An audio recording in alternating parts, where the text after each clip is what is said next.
Hello বন্ধুরা, তো কেমন আছো সকলে? আর এই যে রোদ গরম পড়েছে তাতে ভালো থাকার জন্যে তবুও ভালো থাকতে হবে। তো প্রথমেই দেখালাম আমগুলো কেটে রাখা হয়েছে চাটনি করার জন্য। আর ওটা শাক, ডিমের শাক, ওটা ভাজা হবে। আর এখানে দেখো আমি ছাতু মুড়ি খেতে লেগেছি। তো ছাতুটা তোমার গম দিয়ে তৈরি হয়। তো গমকে গুঁড়ো করে ছাতু হয়। তো সেই ছাতু, পাটের শাক, ডিমে ভাজা আর চাটনি, আলু সিদ্ধ, আর এটা ডিমের ঝাল। তো আলু দিয়ে একটু ক্যারির মতন করা হয়েছিল। তো এটা দিয়ে এটা হচ্ছে আজকে দুপুরে খাবারের মেনু। তো এটা দিয়ে ভাত খাবো। আর এখন যা গরম পড়েছে তাতে তোমার কোনো কিছুই খেতে ভালো লাগছে না, কোনো কিছুই ভালো লাগছে না।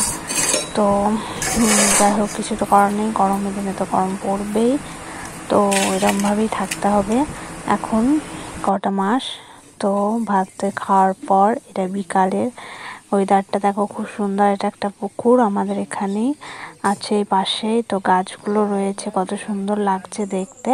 তো তারপরে দেখো এখানে এই জিনিসটা কি বলো তো, এটা লাচ্ছা। তো গরম দুধের মধ্যে অল্প একটু চিনি আর এটা দিয়ে মিশিয়ে খানিকক্ষণ রেখে দিয়ে এটাকে খেতে হয়তো খুব সুন্দর লাগে খেতে। তোমাদের কেমন লাগে একটু কমেন্ট করে বললো। আমার তো ভালোই লাগে খেতে।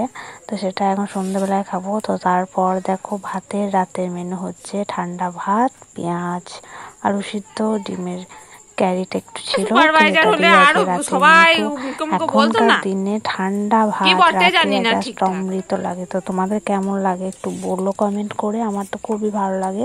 তো নুন দিয়ে ভাতটা মাখিয়ে নিলাম। তো তারপরে এবার ভাতটা খাওয়া যাক। তো তোমাদের আজকে কি কি মেনু ছিল, এভাবে দিনকাল কাটাচ্ছে একটু কমেন্ট করে বলো। Tata, bye bye.